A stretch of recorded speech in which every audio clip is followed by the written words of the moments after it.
Welcome to the Elite Podcast Network, home of the #1 independent wrestling coverage, available on iTunes, Stitcher, WHRADIO, and wherever you get your podcasts from. Follow us on Twitter at Elite Podcast Net and join the revolution now.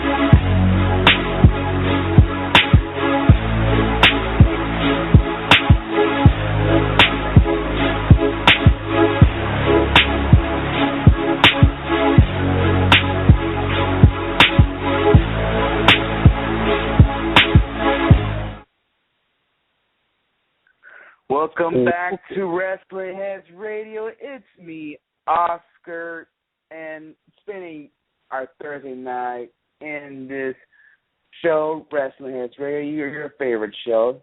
But joining me now, I got the man from the NYC, and his name is Tom. What's going on, Tom?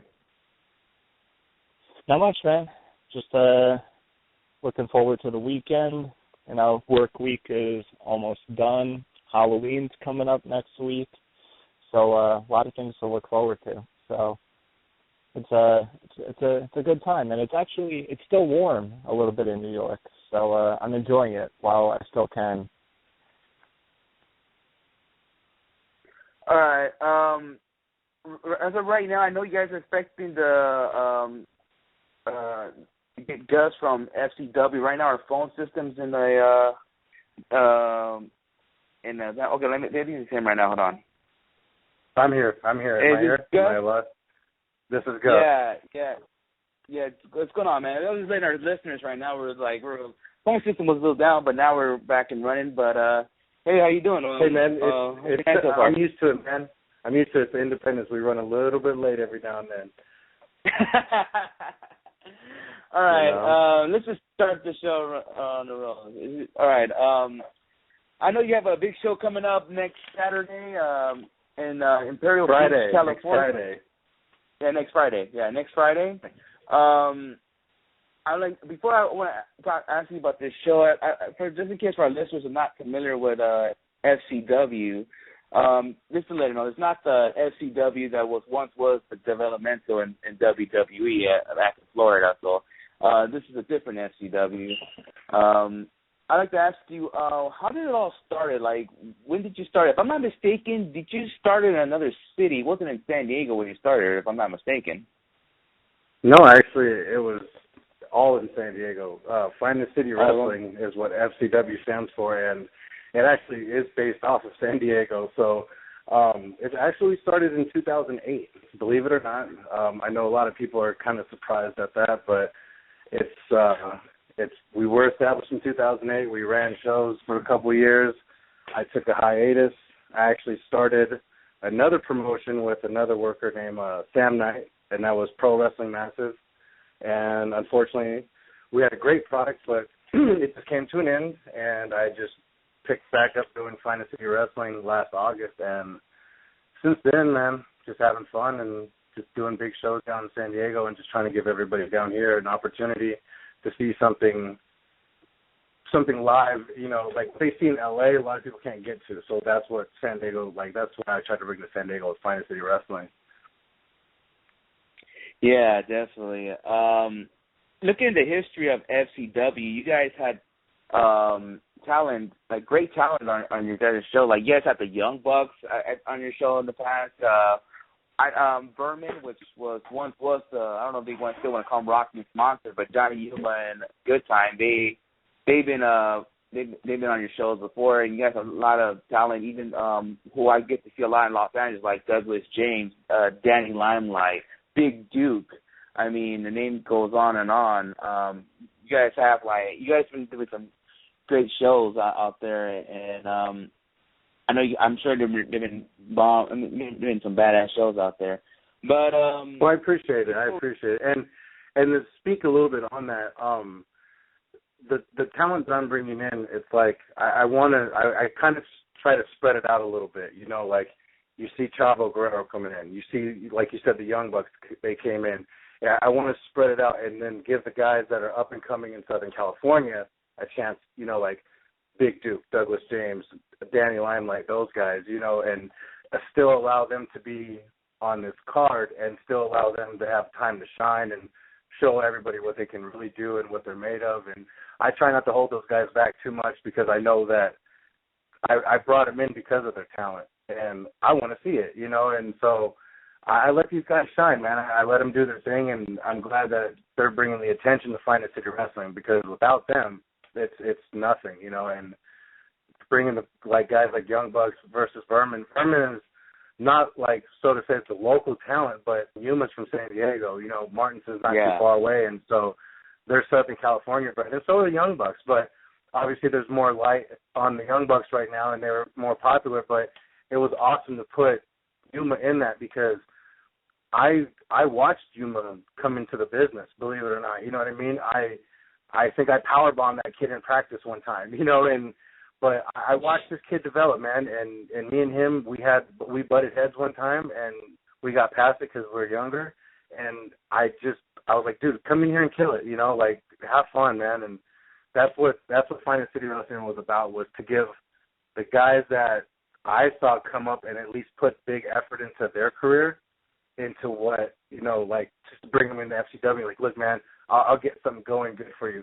Like Big Duke, man, he put in so much work for me over the years.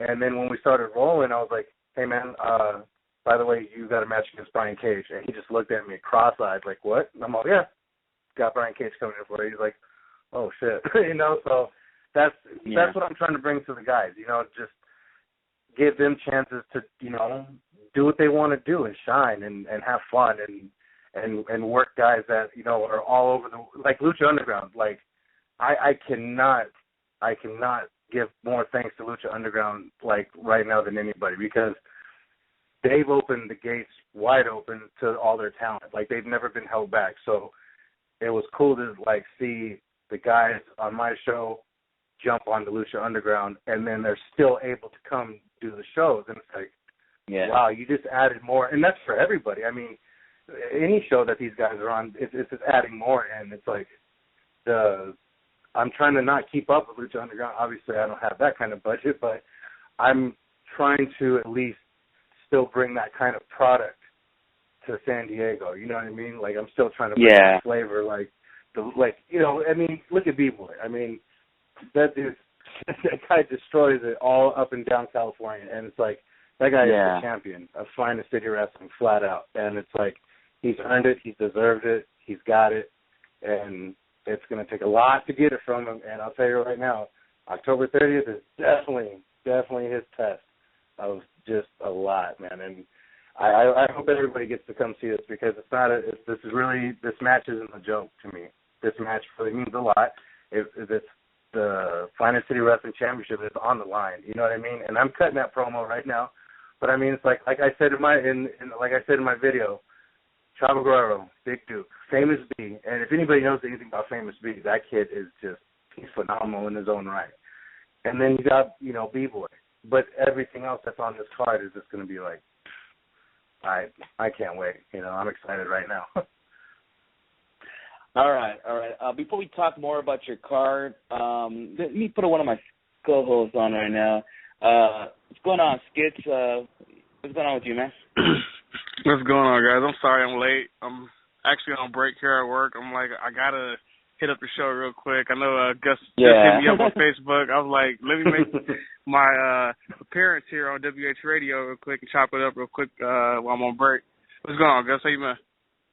Good, man. It was nice seeing you the other night at the AWI show. You know, I got to talk to you for a brief moment until the ice cream man came up, and we all ran and bought ice cream, and we'll leave it at that. It was hot that day. That night was, I mean, even though it was an evening, it was super hot, and I was like, man, I don't blame you getting ice cream. and real quick, I know you're on lunch break, but before Bart, AWS, big props to you guys. I mean, I was there.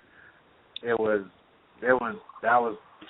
a great show. Like, I hope that's not the last show. I really hope it's not. Everybody says it. But Bart, hands down, you know, applause to you and the boys, everything. It was great being there that night. Rick Knox, you're the freaking man. So, but first, some answers. Yeah, definitely. So before you get to lunch, what's up? Yeah, but I mean, I just want to say I'm super excited for your card, even though I won't be able to make it to work here at the Staples Center. You got lots of guys on that card that I get to see a lot out here in SoCal, like my boy Eli Everfly. Definitely one of my favorites. That kid is ridiculous in the ring. You got Douglas James, who's making his appearance out there. You got Vermin going against P.P. Ray. I mean, that feud has been going on for at least 2 years. Like, it's ridiculous. Like, the card is ridiculous. By any chance, Oscar, can we go over the card? Yeah, all right. I kind of see, like you're like Gus was mentioned earlier, the main event is going to be your champion B-Boy defending his title against Famous B, Chavo Guerrero Jr. and Big Duke, which would be a 4-way match. And that looks like a killer main event right there. I mean, you got B-Boy been killing the whole SoCal for like years. He's like pretty much a legend out here. Like if SoCal wrestling has the Hall of Fame, B-Boy's got to be in there, you know. And he better be the first one in that. Yeah, definitely. You know, he has to be the first one in that. Then you got Famous B, his Lucha Underground mate. You can say, what can I say about? We had him on here a few weeks ago. I mean, you know, he's killing it out here. Lately's been killing it lately. And I remember I saw him at that Santino show. He had that crazy ass match against Eli Everfly. And you know, and we all know him as what he could do. You know, we all saw him in his PWG days and all that. You know, and championship wrestling Hollywood days. So. Yeah, you mix that up with a veteran like Chavo Guerrero Jr. who's been everywhere, you know, from WCW. I'm sure he's been, like, all over the world, you know, especially this time in WWE. You add that in there, and then Big Duke, you know, now I'm happy to see him back to championship wrestling from Hollywood. I mean, this main event is going to be freaking awesome. And whoever is, like, in the San Diego area is listening, you got to be at the show. If I had to predict, I had to go with my boy B-Boy. Like me and Oscar, we plan on doing like a top 25 SoCal wrestlers, and like B-Boy's like top 3 right now in my book. Like B-Boy's been killing it, like AWS to Lucha Underground, even out there in FCW. You know, like dude is just fantastic right now. So if I had to pick, that's my guy right now. Yeah. And also, when I seen the card... Let me ask you a question, Gus. Yeah. I mean, I know you're the boss, but if you had to predict, who would it be for the winner in that main event? The crowd, 100%. Yes, all I'm talking about. I mean, the outcome is what it's going to be, and honestly, it's out of my hands, man. Like this is his legacy. You know what I mean? So it's strictly in his hands. I know that can send mixed signals to people, and I'm glad it does because, dude, I couldn't tell you. Like, I'm not the champion, and everybody's like, wait, what? I'm like, I'm not the champion, man. And no joke, I don't know, man. Like, Big Duke can pull it off. Famous B can pull it off. Chavo can obviously walk away like it's not a problem. But B-Boy can retain, you know. But it's 100% out of my hands, man. Like, this is legacy time for him, and you know, Famous B has something to say. Big Duke definitely has something to say. You know, they all have their mark to make. So if you really look at it, man, this isn't like Famous B and Big Duke, believe it or not, they're not fillers in this match. These two have something to say.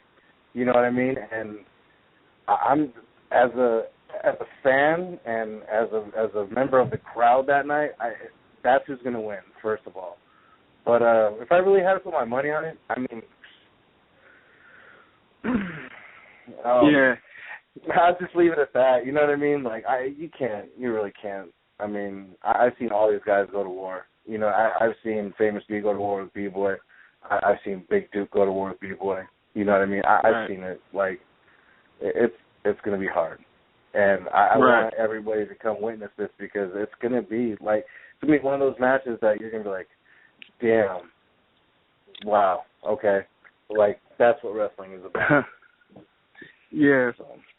Real quick, because my break is kind of running short, I just wanted to say I was watching this DVD on RF Video with the Young Bucks, and they mentioned that you were one of the first promoters to, like, give them their break before, you know, they start hitting, you know, PWG and Japan and all that. And when I heard them say their name, I'm like, wow, that's crazy. How they basically put you over on that DVD. I don't know if you watched it. I didn't, and I have to check that out before I speak on that because I definitely want to see what time frame that was, and I'll get back to you on that. I'll definitely get back to you on that because I have not seen that, but I'll definitely get back to you on that. So, but what I do know is when they were in Japan and I hit them up and they gave me the green light for those couple of shows. And believe it or not, man, these guys are like, they are booked. Like, straight up, these guys are booked like 5 times on Tuesday, believe it or not. And they just have to pick and choose. But when I got the okay, like, they're like, hey, man, we got these dates. I worked around it and we made it happen. But those guys, dude, definitely are on their own level. They push themselves, and I try to tell people, I'm like, hey, man, if you want to really know how to, like, kind of push yourself, I mean, look at these guys.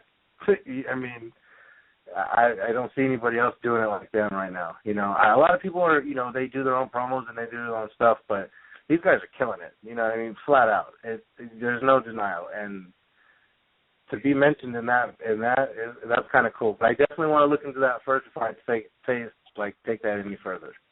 Did we lose him? Is he off break now? Did the boss yell at him?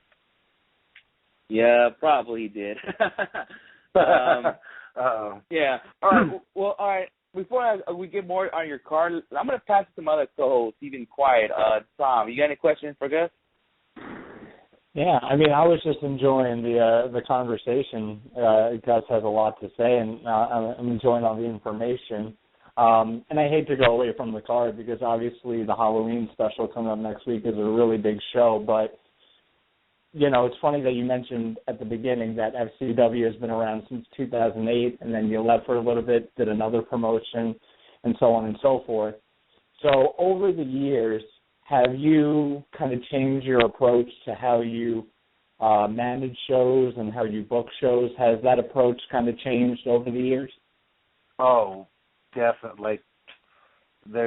It's a learning experience every show. I probably do something different every show. And from the first time I helped other promotions like in the Midwest do some of their promotions and marketing, it was a learning curve for me. And then when I came back out to my hometown in California, it was a definite learning process. And as you go, you definitely learn. And, yeah, I've definitely changed my ways of booking, how I run things. I try to run things with probably 10% politics because you have to have politics no matter what. You have to tell people what to do, and that's a politic, you know what I mean? So you got to have some kind of politics, but for the most part, man, like what I've learned is everybody as fair as possible, you know, and just have that environment of professionals that come in and just, they know what to do. You know what I mean? I don't have to, like, micromanage. I don't have a stage manager. I don't have a locker room guy who's, you know, standing next to him with a piece of paper with, like, a bunch of writing on it. You know, these guys know what to do. And so that's what I learned in some locker rooms, like, how chaotic can be with more hands in the pot, so to say. So for years and years, man, it was just me. You know, it was just me booking, and I even wrestled on some of my shows.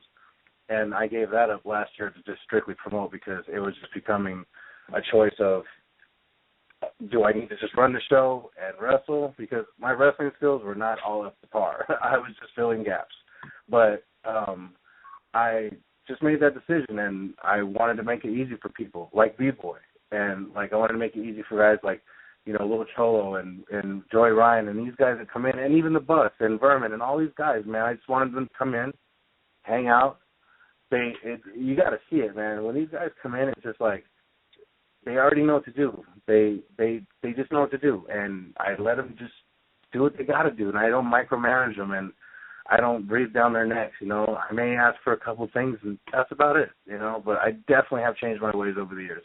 I definitely have saw most of the bad coming in right away, and then just figured out what was good, just figured out what works, you know, what works for the guys, what I would want when I would walk in. Like, I don't want somebody, like, yelling at me, like, this, and this, you know. It's like, here's my music, you know, and I'll be in the back, and cool, let's handle business. And so, yeah, I definitely have changed my ways, and I learn every show because of who I bring in. You know what I mean? When I brought in Paul London for the first time, believe it or not, I learned a lot from that guy just by talking to him in 5 minutes. You know, like, I'm not going to share that, but it's like, wow, okay, cool. Like, I didn't know that. Now I do.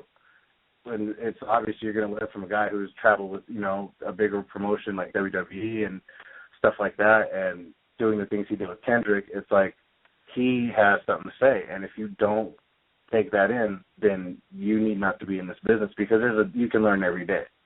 And I learn from B-Boy all the time. I learn from Little Cholo all the time. I learn from, you know, guys like SoCal Crazy, you know, and that's another guy. SoCal Crazy has been with FCW since day one. Me and him were on a promotion before, and that guy has helped me tremendously in the very beginning on how to book, who to book, when to book, and, like, how to put matches together, not just like, oh, here, put your friends on.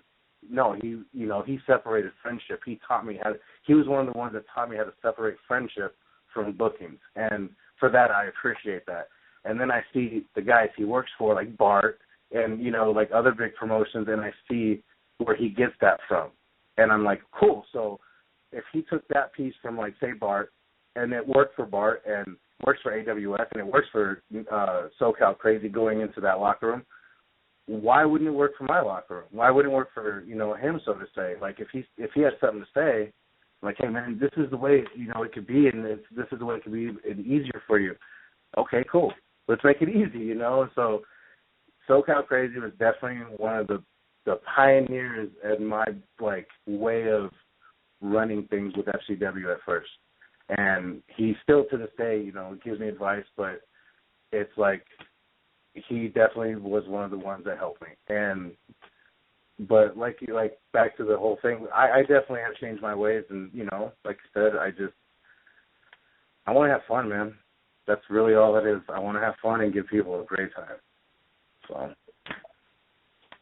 definitely, without a doubt. And like I said, all that information that you just kind of told everybody that's listening, I think it's a great help to anybody that's kind of looking to get in behind the scenes of wrestling, you know, because I think a lot of people don't think, all right, if I'm going to become a wrestler and that's it, but then they forget about all the other aspects that are coming in. And with the show coming up next week, obviously, like I said, we've been talking about it, a bunch of big names coming on. Are you feeling a lot of pressure from the show, or are you kind of feeling like, okay, it needs to deliver up to the expectations, and we're going to keep that momentum going? So is there a lot of pressure? Are you feeling a little bit of the heat? Yeah, I am. I definitely am feeling the pressure just as a promoter, and, you know, I got the butterflies, and one of the main reasons, not even because of the card itself, but what we've done, and I don't know if you guys are ready to hear anything about it, but one of the main reasons why, I am, so to say, nervous is because of the XRT division that we started. Because I have basically promised a lot of, I've gone on social media and promised Southern California I'm going to take this to a new level. So I kind of opened my mouth with that, but at the same time, I think it's a good time to bring something like this in. You know, the XRT division, it means extreme risk takers. You're not going to know what's going to come up. And I'm starting us off with Douglas James and Danny Limelight, two of the hottest, biggest rookies in Southern California right now. And that's the one that's giving me butterflies, because not only is it on these guys, but it's also on me, because I'm the one who put this together. I'm the one who feels that this division should start with these two. And it has nothing to do with, like, Brian Cage or Chavo Guerrero or B-Boy or any of these other guys. It really has a lot to do with this division that I started, because I really – anybody can do, like, ladders and all this crazy stuff, but what I'm doing with this division is, like, making it I don't know what to say. It's like stamped official. Like, basically, if you're going to jump off a ladder, if you're going to do anything extreme, let's put some titles on the line for this. Let's make it official. Let's get a division going. Let's really make people hungry and make it worth it for the fans and for themselves, you know, to really want to do something and give them something to shoot for, you know. And why not add it to this big card? Why not add it to this show? Why not add it to FCW? Why not do it? So, yeah, I am nervous. This is what is making me nervous right now, is this new division that I started. And, you know, it might not be a big deal to a lot of people, but it's a big deal to me because of who's involved and what I know is going to happen. And these two kids are going to they already have beef. You know what I mean? That beef, very much real. Just to let a lot of people know, that is not a joke. Those two kids, they don't think too highly of each other. They did at one point. I've spoke with them both. They're both great guys. They're both, you know, they're on their game right now. You know, there's a little tweaks here and there for each of them, but these guys legit don't like each other, and I want to see where this is going to lead, because this division is not a joke. And so now I got two guys that really don't like each other, that have something to prove, going in there and hopefully killing it and not killing each other at the same time, so to say, you know. So, yeah, this is one of the ones that's making me nervous. That's the pressure right there.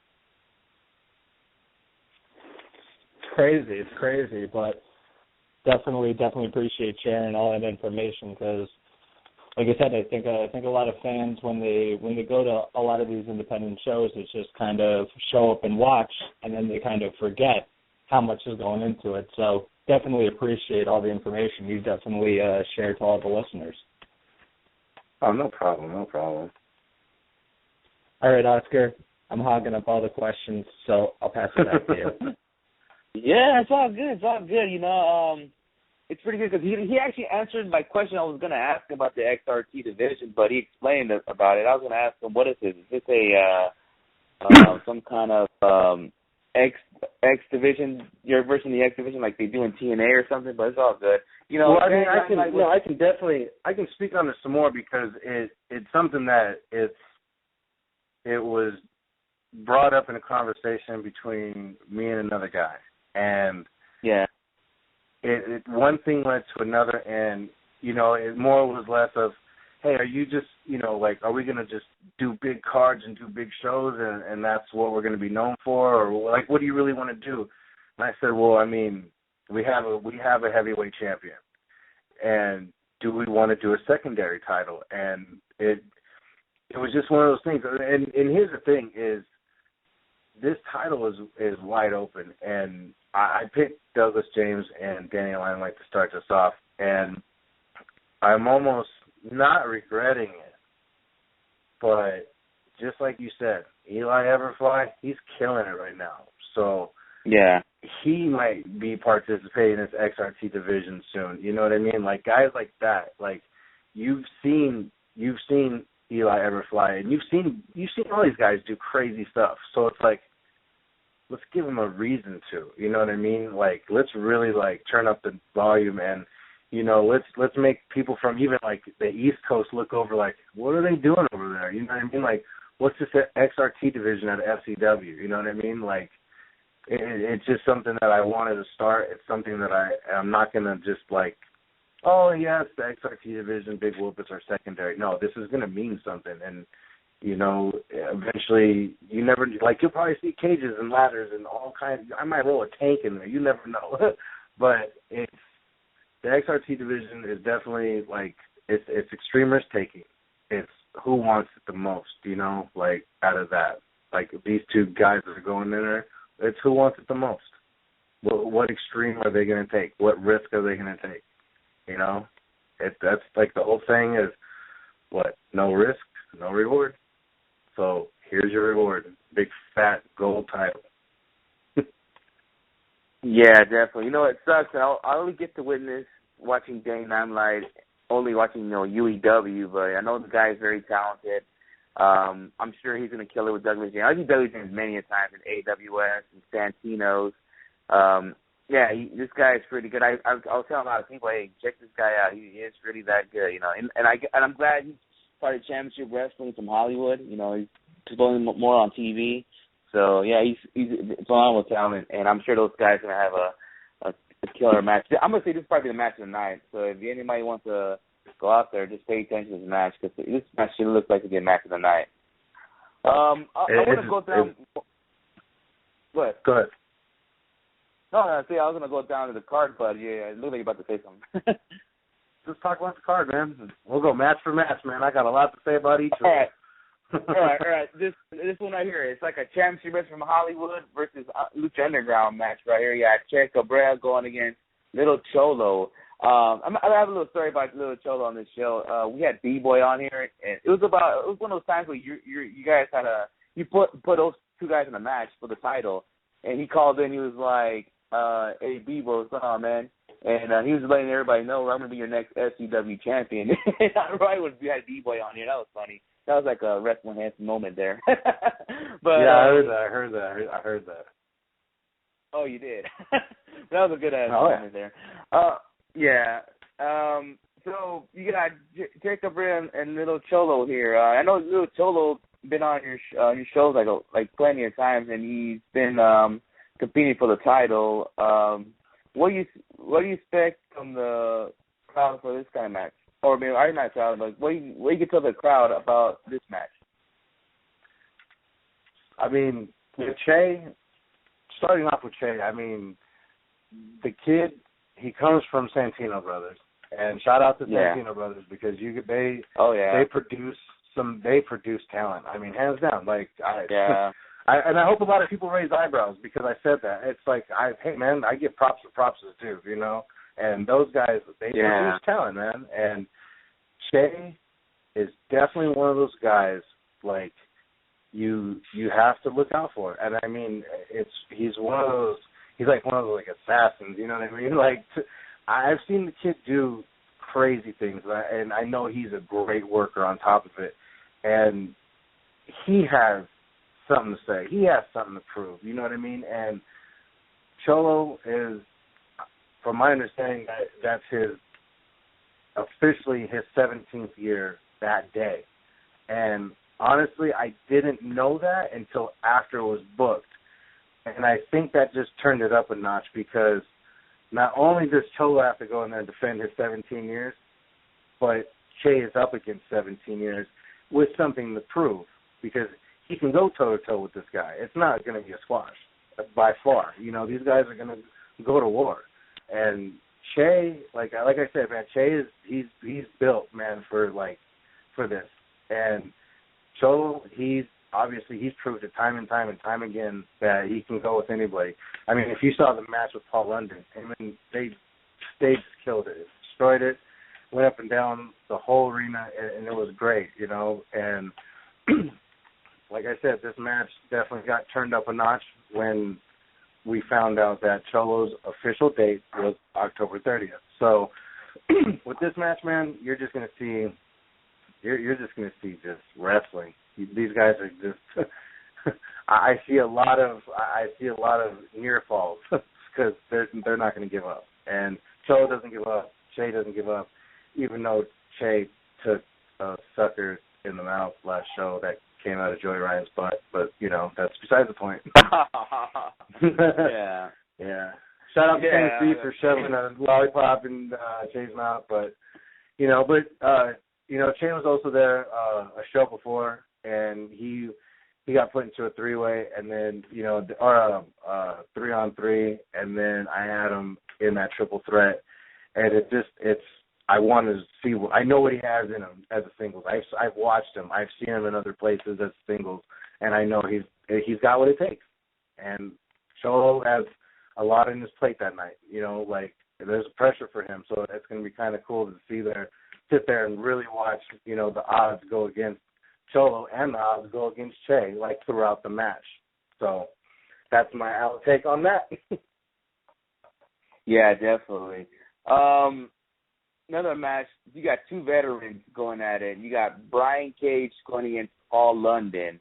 Now, I've seen this match somewhere. I don't remember where, but wherever it was, they had a good match, and I'm sure they're going to do a repeat, and that's next Friday out there in Imperial Beach. So I've seen these guys go at it before, and they're gonna tear the house down. I mean, I hope you agree with me because that's what they're gonna do. Yeah, man. It was. I was sitting there and I was going over the guys that I wanted to bring in, and I remember I was talking to Cage, and before that match that you're talking about happened, he was like, "Hey, man," he's like, "if you ever want to bring in Paul, or if you ever have Paul around, I want to basically kick his ass." And I was like, "Really? Huh? Okay, that sounds like a good match." And I talked to Paul, and I was like, "Hey, man, you and Cage." He goes, and he was just like, "Yeah, man, can we get some tacos afterwards?" He was just, he's Paul London, man. But if you know anything about these two, it's self-explanatory. You know what I mean? These guys are masters at their craft. Cage is on a roll with AAA and the Crash and Lucha Underground and PWG and whatever else he's, FSW, out of Vegas. And, Paul London, that resume speaks for itself, so you're going to see the Clash of the Titans, you know what I mean? It just, I couldn't tell you who's going to win this one, couldn't tell you the outcome, couldn't tell you what's going to happen. I know someone's going to get slammed really hard, and I know someone's going to go high flying. That's what I know. That's what I honestly know about this match. But, I mean, like I said, if you know anything about Brian Cage, if you know anything about Paul London, just know that these two are going at it October 30th, and it's going to be a real treat for San Diego to see this. It's going to be, a living legend versus a legend on his way. So yeah, definitely. And anybody who's planning to go to this show, I just want to let you know, you're guaranteed getting a high five from Paul London. No matter where you're sitting at or where you're at the show, even if you're in the restroom, you're getting a high five from Paul London just to let you know that it's guaranteed. Yeah. Paul's the man, dude. Paul's the man. Yeah, Paul is the man. And you got a couple of tag matches I see here. I mean, you got a lot of tag matches. First, you got Lucha Underground's on Mariachi Loco, and the guy you mentioned earlier, SoCal Crazy. They're going to be teaming up against Sasha Directo and Mike Camden. I'm familiar with three of the guys. I'm not familiar with Mike Camden, but explain what's going to go down with this match. Mike Camden actually comes out of SoCal Pro, which is run by Jeff Dino, and that's pretty much they run out of Oceanside and Escondido, which is pretty much northern San Diego County, if you want to so to say. Promotion, and that's where Camden comes out of, and he trained with them. And SoCal Crazy is actually one of his former trainers. So what's happening in this match is, Mariachi Loco and SoCal Crazy have kind of teamed up over the past couple months and said they wanted to be, they wanted to tag together and take on some people. So I was like, okay, let's get this going. Unfortunately, I had to switch some things. They know what I'm talking about, and we will make that happen, guys. Do not worry. they know what I'm talking about. But Mike Camden was coming off an injury, and I wanted to definitely bring him back. And I didn't know how to bring him back, and I saw that he was having a little heat with Sasha Derevko. And I'm one of those guys to kind of mix things up. And Mike Camden is a pro. Sasha Derevko, despite his attitude and despite his cool hat, he's a pro. So if these two guys are pros, and they're going to come together and beat these other two guys. If they don't come together as pros, then they're going to lose. So that's why I wanted to see these two guys tag. But they're having feuds elsewhere, so I'm hoping that doesn't spill over too bad because I want to see a great match. And I know SoCal Crazy does definitely know Mike Camden's game. He definitely has seen Sasha Derevko's game. Mariachi Loco's Mariachi Loco. You know, he'll show you something new every time, and sometimes you can't even keep up with the kid. I've seen people just run out of breath trying to just follow him around. So, and same goes for SoCal Crazy. That kid's cardio is top notch, and you're just going to see one hell of a match. Like these guys are all true professionals. I'm honestly looking forward to Sasha Derevko coming into FCW for the first time. I've known her for a long time. We actually worked together on the other promotion that I was talking about. So we have worked together prior. We just have not worked together in Finest City Wrestling, and I'm really excited to have him come in because I believe that he's one of the guys in Southern California who really, really should be on everybody's show. It's not just the gimmick; it's what comes with it, and that's from me to you, man. Like, I honestly think that he should be on everybody's show just because of what he brings to the table. But other than that, Mike Camden, great talent. SoCal Crazy, great talent, great veteran. He's been around for a long time. If you don't know who he is, then you really don't watch wrestling in Southern California because he's been everywhere and he's been on everything. And Mariachi Loco, like I said, man, he's on Lucha Underground. He's pretty much on every Lucha promotion around, you know, and I love the kid. Yeah, definitely. And another tag match was I've seen a lot over the years. Like I've seen them go at it at Championship Wrestling from Hollywood. I think I've seen them one time go at it at PWG, where you got P.P. Ray going against the Vermin, which you can say they were once were the rockinest monsters. But I mean, I've seen these guys go at it in a steel cage match before, and I'm sure, you know, them wrestling each other 100 times, I'm sure they have really great chemistry. And whoever's going to go to the show, or anybody that's listening to plan to go to the show, I'm pretty sure you're going to see a real good match between these four. Well, here's the twist to that match. Yuma got injured in Championship, and he's out. Oh, really? Yeah, that's right. He got injured. Okay, yeah. he's out that. Okay. Yeah, so Yuma and Martinson gave me the call, and Ryan Taylor, a Vermin, stepped right in. And so, all right, Ryan Taylor. Okay. Yeah. So I didn't go far from the tree. You know, I wanted to make sure that Vermin was still represented. I wanted to make sure that Kevin was still comfortable with a partner. You know, and who better than one of his team members? You know, who better than Ryan Taylor? You know, so we're bringing him in, and he's going to cover for Yuma. And Yuma, get better. I miss you.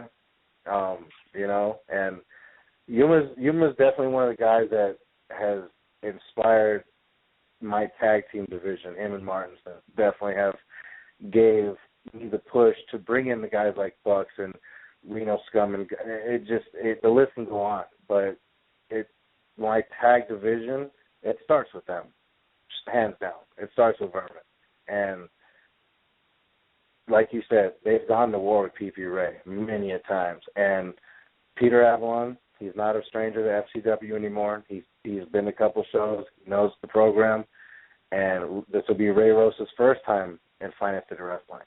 And I'm very excited about that. I haven't had a chance to work with him yet, and if you know anything about him, great talent.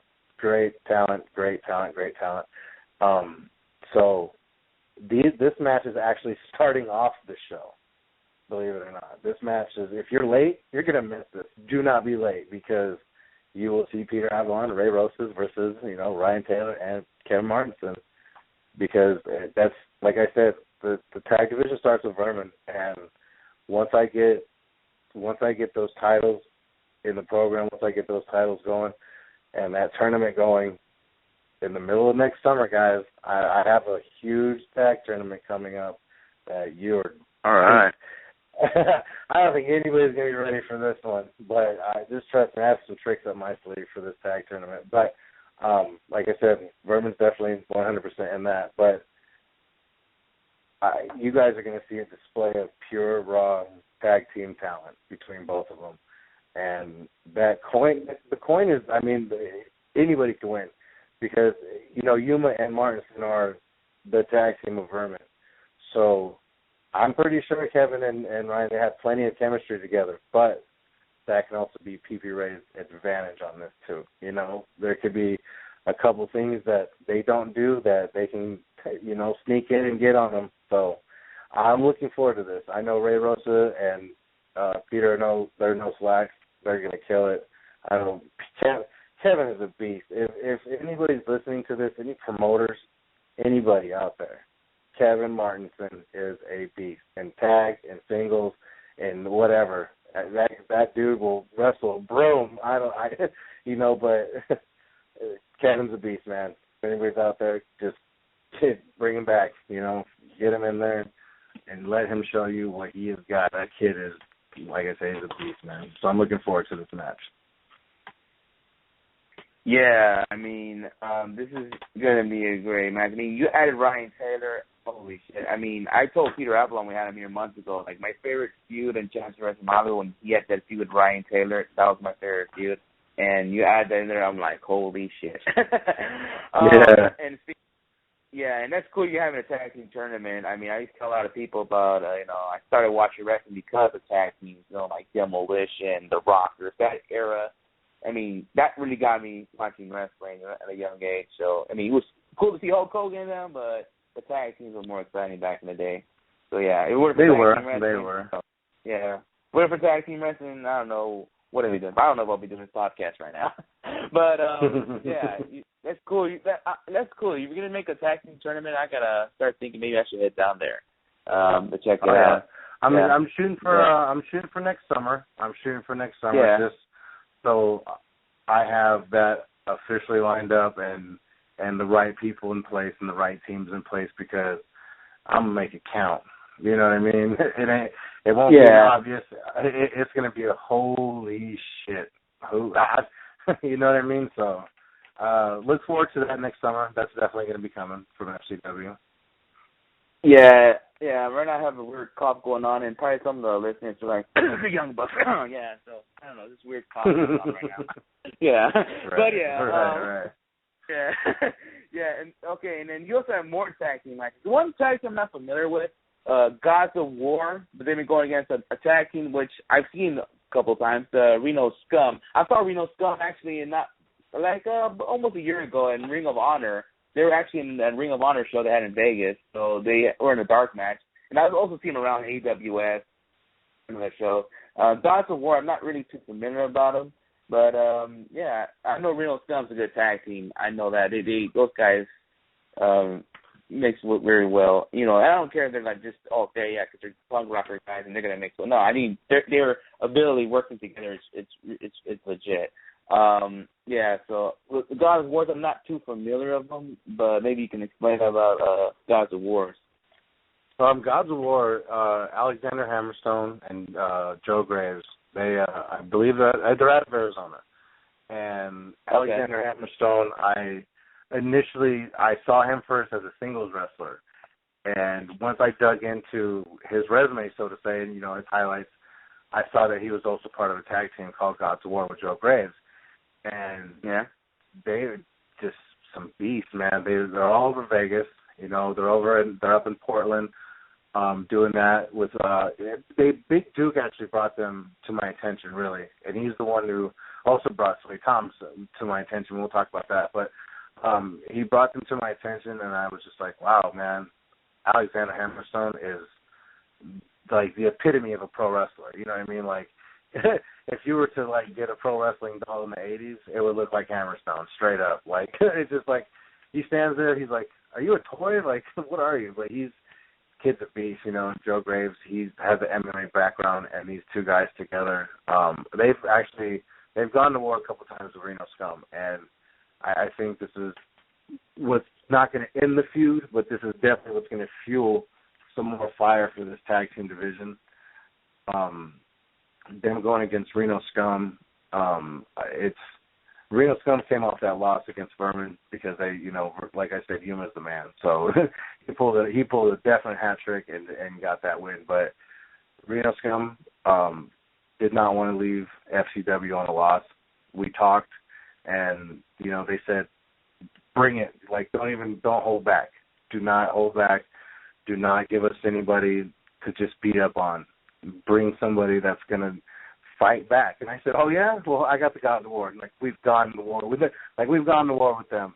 Bring it. You know, we need to hammer some things out. So these two teams already have they already have some history together, which is great because they know each other, which is going to make it more interesting because when you got a guy the size of Luster doing a reverse on you or a counter on you, it doesn't feel good. It doesn't look like it feels good, you know.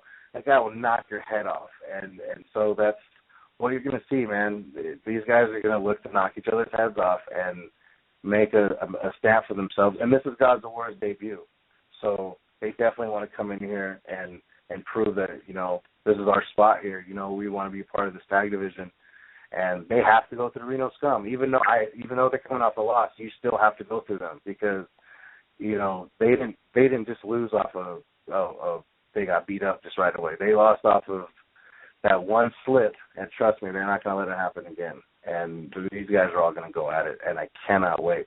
I'm hoping the ring is still assembled after these guys are done because we're talking about some heavy hitting, man. Like, so if you ever do your homework a little bit, man, look into them because you're going to want to have these guys on your show. And they were even talking about how they kind of want to start a road diary podcast because of how involved they are in the business and how they take the business seriously and stuff like that. So if you're ever interested in those guys, man, I suggest you look into Gods of War. Just because it just brings out a little bit more, you know? Yeah, definitely. All right. Also, another tag team match. It's almost like a firm anyway. You got former PWG champion Human Tornado teaming up with Eli Everfly against Jacob Diaz, which he's really, really good. And his partner, who we had him on here a couple years ago, Swade Thompson. I mean, wow. That's all I got to say, wow. Well, check this out. There's actually a little update that I had to make last week. Okay. Due to Revelation problems, Human Tornado was actually removed from Revelation, and Eli Everfly is still an active member on that. So I called all the guys, and I said, sorry, but there's no more tag match because I can't have two guys in there that do not like. I know they're not going to work well together. So the only way to solve that was to break it up and make it a fatal four-way. And so now they're all just going to go against each other. Now it's Eli Everfly versus Human Tornado versus Swade Thompson versus Jacob Diaz. So I just made that decision because I know these two guys are not going to work well together because Capcom's out there being all kinds of bad words. I don't care for the guy too much, but he's going to be there. And that's as real as it gets, people. Like, I know that Revelation has Capcom. I know he's the voice of them. And I know Eli's a member. I know Kikyo's a member, you know, and they asked if their manager can be there. And I said, yeah, even though I don't like the kid, you know, but he's going to be there in his stupid Joker voice. But you know, like, I just don't like the kid. You know, he has a couple little cool, creepy promos, and that's about it. But I had to break that up because, like I said, man, I want a funny business. Yeah, definitely. I mean, that's going to be a good four-way then. I mean, seeing these guys, all these guys before, I'm sure they're going to be flying around. So you're going to be seeing a lot of flying on that one. And last one, at least I've seen your card. It's you got a 6 women. I'm guessing 6 women match because one of the opponents you have is TBA, like it's a mystery team. They're going to be going against. Yeah. Okay, so I'll cut that short real quick. It was go for it. It was going to be Katana Vera, who was making her debut, and Kikyo and Sage. They were all 3 going to team up, and they were going to take on the boys from Everett Scott International. Unfortunately, due to scheduling, they couldn't make it. So what I did was, since the scheduling just wasn't working out for none of them, I looked at them and I said, hey, you know what? I have 3 wrestlers that kick ass, take names, and are really trying to make a name for themselves right now. And they're all pushing, to not for that top woman spot, because I don't want to separate that, because they're wrestlers. You know what I mean? These girls go at it. They'll kick your ass. So I was like, you know what? How about you? I had to change. I changed a couple of things so far. Card subject to change. So I made that a triple threat. And Kikyo's coming off a big win off of beating Reyes in the rubber match. They kicked each other's ass all over that place. I don't know if you've seen the highlights, but they they kicked the shit out of each other. Oh, can I say? Yeah, I mean, crap? Okay.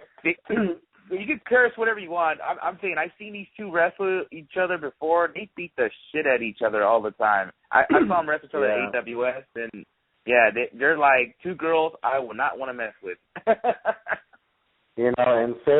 And Sage in her own right, she's up and coming. She's been doing her thing at UEW. She went and did the Queen of the Death match. Yeah. She's not nothing to take light. Yeah, you know what? When I think of her, I mean, I kind of look at her as the face of UEW. Like everybody out there, like the regulars out there, it just seems like they're all there for Sage. It's like every promotion you get, like you got the face of someone there. I see Sage Shin as the face of UEW out there, because everybody loves her out there.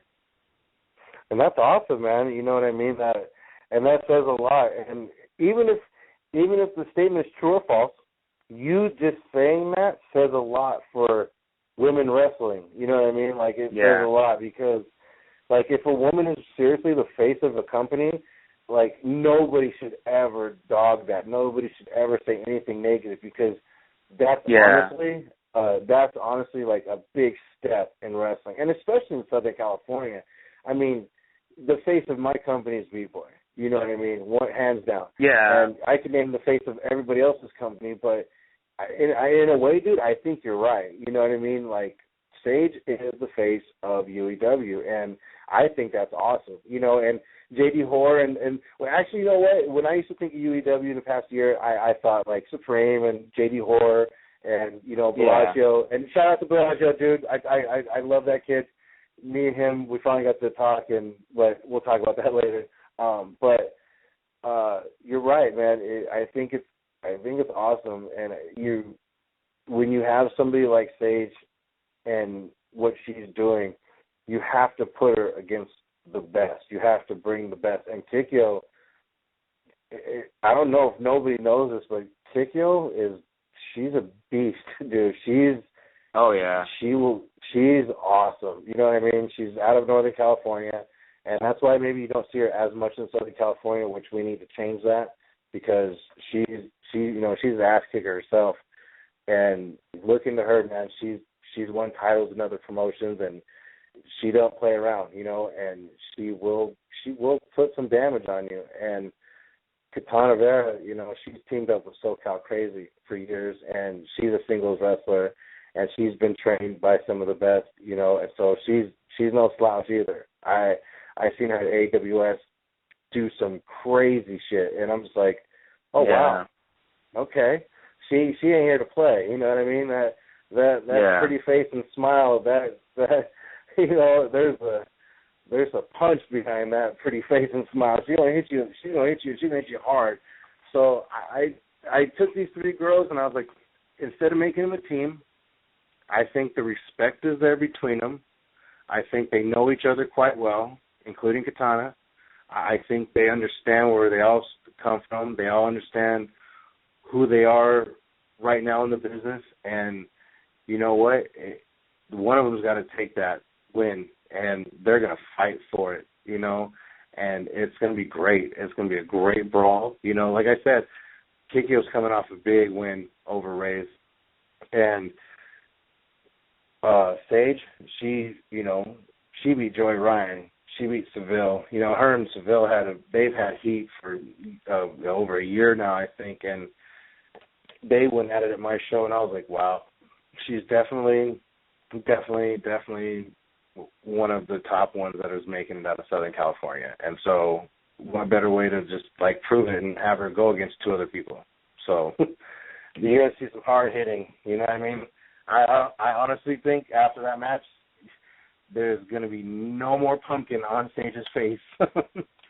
Yeah, definitely. Yeah, she does wear face paint as a pumpkin, so yeah. I mean, Sage, she's been killing it. I mean, she's been going out of state. I mean, I think she went to Canada not long ago, so yeah, she's been killing it out there. So yeah, it's very awesome.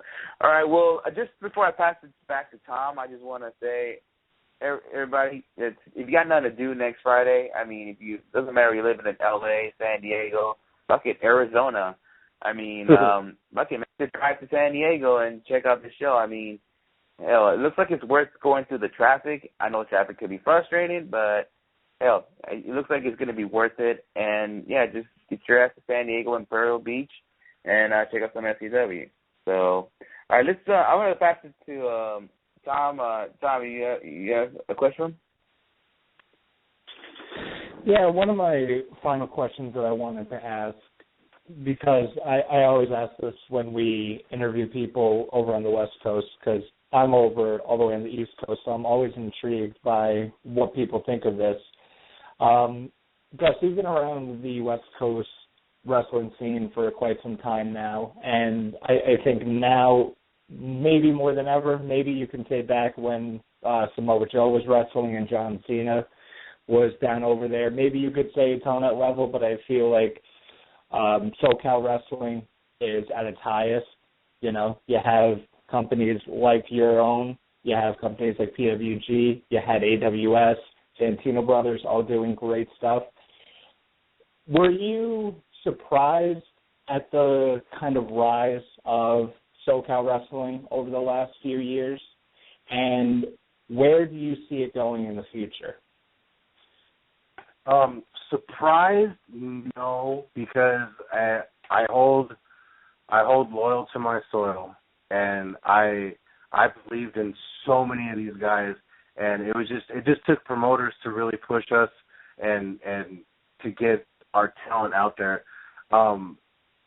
To know that a lot of great talent is coming out of Southern California is awesome. You know, it's West Coast wrestling is definitely on the map. I'm definitely proud of my promotion to be involved in that, like, in the talks and in the circle of what's going on. And, you know, PWG, hands down, if you're going to come out here and make a name for yourself, and if you're from anywhere else and you want that push on the West Coast, that's where it's at, is PWG right now, you know. And because of that, they aren't using as many Southern California wrestlers like AWS and my promotion and other promotions. So it's more or less like I really, really want to be a part of that big push for Southern California pro wrestling. And I want to be one of those promotions that helps push that and helps get these guys more motivated and more like just like secure about themselves and their skills and their talent to go out there and just kill it and perform and be professional. Where do I see Southern California wrestling in the future? I see more promotions like Championship Wrestling. I see more. What I mean is, I see more promotions taking on that role of maybe going to their local, local news or local. I don't even know how to say it right now. Like a local broadcasting place, like we have KPBS out here. I see a lot of promotions doing that, getting like a TV spot on the local channels and stuff, and showcasing their promotion. And I think what they're doing is great. You know what I mean? I think it's awesome because these guys, they get a taste of, television. They get a taste of, like the lights, the cameras, and action and producers. And that's where I see Southern California wrestling going, is that we start mobilizing as one and making these promotions more dominant and more like, hey, let's really work together. You're like, hey, Championship, you guys are doing the tapings here, that's cool, and we'll do the tapings here and here, and then hopefully we can, we'll all work together to where, we're sharing all these, like, channels and we're streaming all these channels, and so every month, every week, you're just like, Championship, FCW, UEW, AWS, because they're coming back, Bart, and like all these promotions, and hopefully we unite together, and that's what I really, really want to see. And it'll make us stand stronger. It'll make us more recognizable, more respected if we all work together, not fight, not argue, like work together. But that's where I see the future of Southern California, because there's good promotions to take after. There's good promotions to, like, benefit from and to learn from and piece together and make your own. And that's what I'm trying to do down here. And I'm looking at Championship Wrestling going like, cool, I want to put my stuff on local broadcasting. I look at PWG, cool, I want to book some top talent and let these guys go balls out. Cool. I look at AWS. I want to book the professionals and the veterans. So, boom, I do that, I look at UEW, and I'm like, cool, I want to book stage. And, like, I pick apart all these little things, and it's just like, I'm working with you guys, believe it or not. You know what I mean? I'm trying to learn from you guys, and that's what I want to see in the future, is everybody working together on the same program, on the same thing, and get territorial again. Not start shit with the East Coast, but get them going, get Philly and them going again, get the territories going again, get a champion going again, like something fresh, something revised. I'm not trying to recreate the wheel, but shit, like, what if we had territories again? What if Southern California was just like, screw it, let's get together, we're Southern California, and we just, we wrestle, man, like, that's what I want to see, is just everybody unite and bring us back to just, like, to what it was supposed to be. And I think it's just downright fun, That's what I want to see. That's what I want to see in the future for Southern California wrestling. Definitely agree with all the points there. Like I said, great insight, and I think it entails a lot because you have the experience down in the SoCal area. And like I said, whenever we bring on wrestlers or, backstage hands or promoters or whoever, for me, I think it's more interesting just because, I'm all the way on the East Coast, so I don't get to see West Coast wrestling live. Obviously there's DVDs and YouTube and all that great stuff, but, I mean, everyone says, obviously seeing it live is the best experience. So I always like hearing, all the stories and all the insights. So I definitely appreciate it. Oh, no problem. And see, that's something that I had an idea from, because I knew a guy on the East Coast that was asking, am I going to stream my show? And I said, not this one. And because I said it because, I need to look into that. And that's what I think would be cool, is if we started like a streaming channel, and that all the promotions were on that streaming channel. That way maybe somebody on the East Coast doesn't have to, like, look up FCWs, or they don't have to single it out. We just have one stream channel, and then every week you get all these different promotions. And I think that would definitely open it. And even the East Coast do that, something like that. Because I know CZW, man. I try to keep up with CZW as much as possible. I love that product out there. I wish they would do a little like tour out here real quick because I think the West Coast would love it. But I definitely want to bring I want to bring West Coast to the East Coast. I want to, I want the East Coast over here too, like share. I want to show you guys what we got and I want to see what you guys got. So you're right, it's awesome that I get to share information like this too. It's fun because there is something going on out here. You know what I mean? We're definitely not slacking out here. The veterans out here are definitely not, no pushovers. They're definitely not the veterans out here in Southern California, man, like they're phenomenal. They've been around the world. You know what I mean? Half of them been around the world. Guys like Joey Ryan. You know what I mean? The guy's still going. He's probably like on the moon right now. So it's awesome what we're doing out here, and I definitely want to keep the spotlight out here. I definitely want to keep it rolling for us. And even if the East Coast wanted to see an FCW show, I'll bring it out there. I'll bring the boys out there, and I'll mix them with the guys out there and just collab and just have this fresh new flavor, and then like I said, work together. Everybody just work together. We can make it happen. Yeah, definitely. You know what? About the streaming thing, maybe I don't want to say, I don't want to make you think I'm gonna steal their idea or anything, but I know those guys up in the Bay Area, APW, they always stream their stuff. I just recently found out about it. Oh, okay. So next time they have a show, I'm gonna stream their stuff. If you want to do the same thing, I'm down for it too. But I can say this though. I was talking to Skip the other day. I was thinking, 2016, I'm going to make a goal. I'm going to try to head down to FCW. I'm going to ask for a day off of work and head down to FCW for sure. And now you're going to make me go twice because the tag team tournament you're planning to do. So that's one of my goals. I'm going to head down to FCW and crash, shows I never get a chance to check out.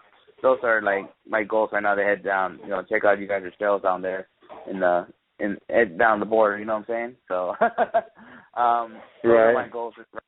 So I'm going to plan to head down there in 2016 and check out one of your shows out there. So I'm going to head out there. You'll be on the list, bro. You'll definitely be on the list, and I won't let you down. All right. Definitely. Well, I have one more final question to ask you before I let you go. I think you were mentioning about moving, or I don't know, you were just mentioning right now about East Coast, West Coast stuff.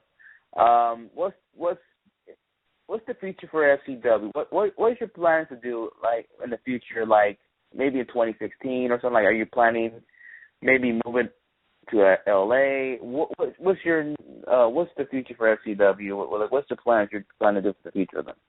Right now, I would like to do a show.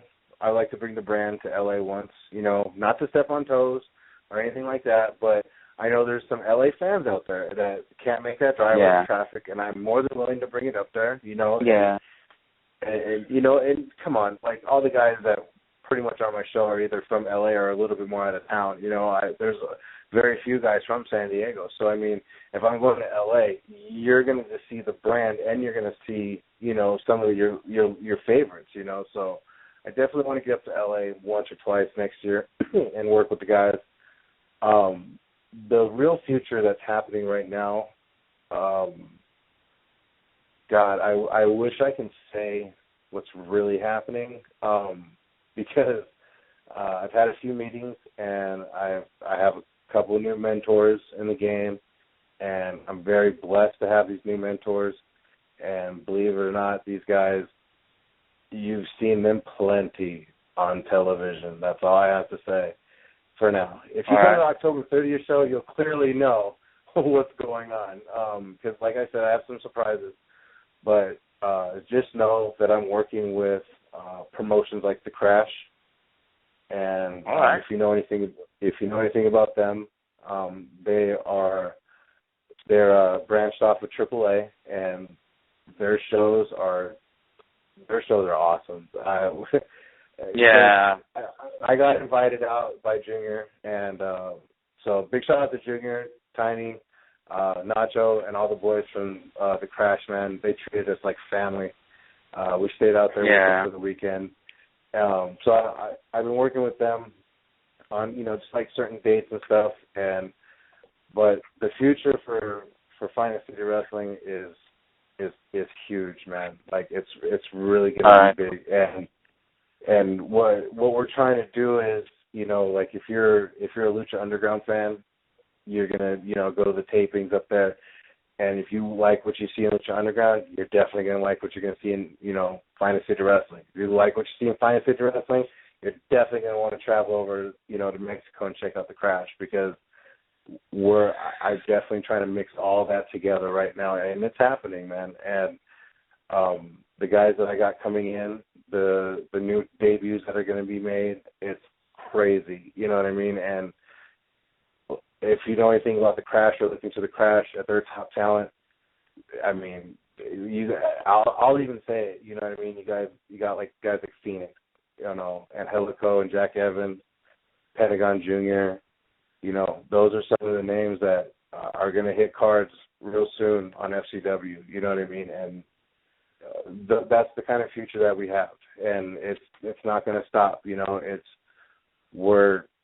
We're going full force to bring wrestling to San Diego. I'm not looking so much to travel too much right now.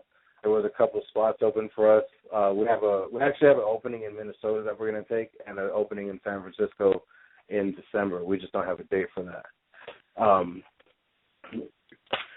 So we're actually working on that right now. But the main future for Finest City Wrestling is to just keep bringing in great talent, to keep pushing the guys that have stuck with Finest City Wrestling, like SoCal Crazy, Big Duke, B-Boy's been around forever, so I'm giving all these guys a chance to, like, work with other great talent and let them showcase their stuff, and I want to bring in these other guys to, welcome them and show them, like, hey, this is what we're all about down here, but the future, the future is quite bright right now. And like I said, man, I've had a couple meetings, and the October 30th show, I suggest you guys, if there's any way anybody can't come or has a way to come, or if you're any type of wrestling fan, or if you want to be a part of history, or if you want to see guys that you grew up on, or if you want to see guys that are really making a name for themselves, or if you want to see guys that will be somebody someday, October 30th, that's all I can really say anymore. This is the biggest show that I've ever thrown. This is the biggest show that I've ever done. And since I booked it, and since I've been rolling since earlier this year, the phone calls, the meetings, the mentorships, they've all been rolling in on a positive note. And I just took it and ran with it, and here we are. Come on, like, it might not be a big deal to some people, but come on, dude, Chavo Guerrero, like, he's coming to town, and he wants.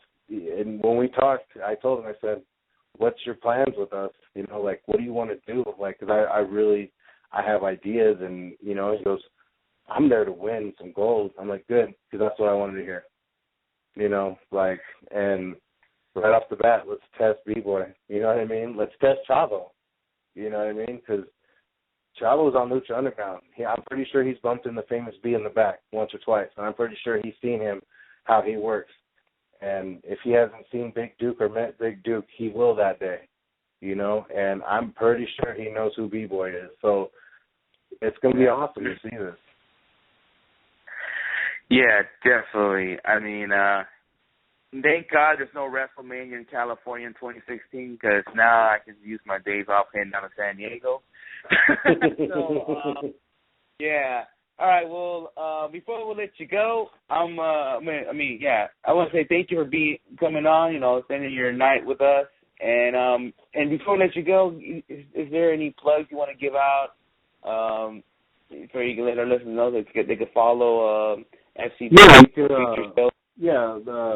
Follow the best way. Twitter at FCW _San Diego, and that's for the promotion. And then you can follow me at Gus FCW. And then Facebook, just look us up, Finest City Wrestling. My Instagram is Gus_Finest City Wrestling. I post all the, the flyers, the results on there. That's pretty much the social media I use. I don't go too crazy with, Periscope and stuff, which I actually am looking into right now because I think it's actually a really cool app. And I'm looking into more stuff like that. I'm looking into more stuff like that, but as far as plugs, man, Finest City Wrestling, you can go on the website to get tickets at thss2015.eventbrite.com. That'll give you all the information to the venue. You'll see we'll actually have some luchador girls out there in orange shirts and flags and stuff. It's not hard to find it all, but we will have people out there making sure that you guys get in safe and get parking and all that. We have a full-blown snack bar. We're going to have our famous luchador cookies. If anybody knows anything about going to a Finest City Wrestling show, you know that you will get or buy some lucha cookies. We have some very big fans of those. Deshaun 2 Cents, big shout out to him. He loves our cookies for the obvious reasons because I'm sure he does. Yeah, I know Sean. He's cool. He's a cool dude. I know him. Yeah, he's a cool dude. Hope he's listening. Shout out to Deshaun, man.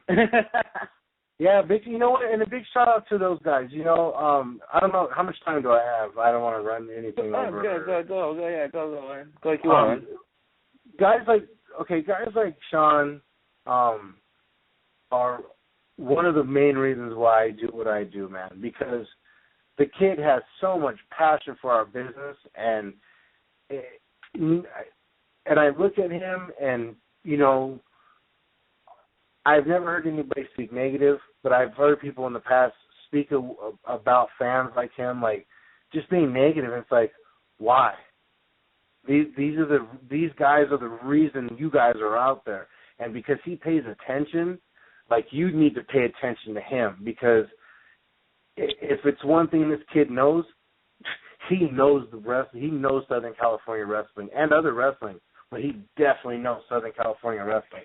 And if he's taking his time to really dissect the match, or even put his concentration into giving you just some info or insight of your match, because he has so much intel, I would pay attention. Deshaun 2 Cents has my approval. He, believe it or not, and I'm going to say this because I promised myself I would not say this because it was nobody's business, because I am the booker.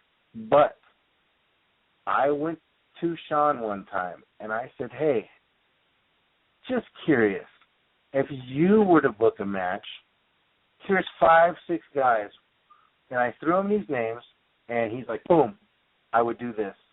And by the way, check out these guys.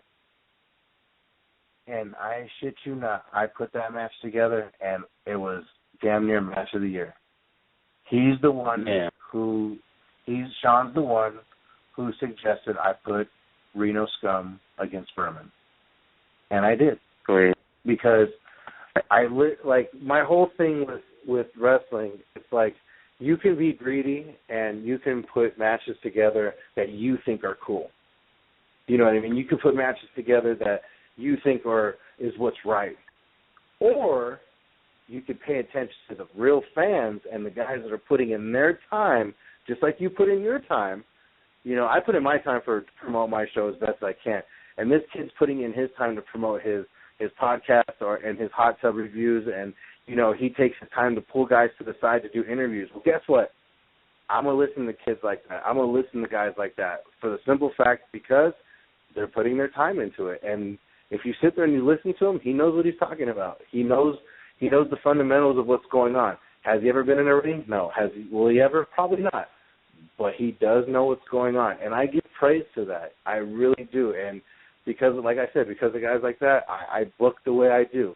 I ask the fans, hey, man, what do you guys want to see? Because obviously if I have what you want to see, you'll come to the show, So, big shout out to Sean, and I hope everybody, keeps a big respect for that kid, because one day believe it or not, everybody, that hot tub show is going to get picked up somewhere, and I'm calling it now, and someone's going to be like, yo, we need this kid. You should see what he does. And people are going to look at his videos and go, wow, this kid has like over 1,000 videos. He really puts in his work. And that's the kind of stuff that I praise, and that's the kind of stuff that I bring to FCW. Like, Sean's there every show, front row, just like loving life, man, you know, having lucha cookies and watching wrestling. So that's what it's all about, you know. And, you know, guys like Mike from SoCal Uncensored, you know, Mike would be the first one. If I sneeze wrestling, that guy's like, when's the date? When's it at? I'm going to post it. I'm going to do your promotion. And I'm like, wow, you know, and it's because he's one of those guys that wants to see Southern California wrestling advance. He wants to see us go somewhere, and I appreciate that too, you know. And Mike comes to my shows, even though he's got a new job and doesn't want to come to my next show. But that's okay, and I hope you're listening, Mike. I just called you out. But you know, I thank guys like him, you know, and I think guys like you, you know, that are taking your guys' time to put us out there and to give me a voice and to allow people to hear what I have to say. And now people might have a different opinion about me. They might hear me speak finally. They might understand me a little bit better. And they'll understand what Finest City Wrestling is about. And so I appreciate that from you guys. You know what I mean? Because a lot of people, if you meet me, a lot of people kind of like, damn, big-ass bearded dude. You know what I mean? It's like, I'm not a jerk. I can be, but I'm not a jerk right off the bat.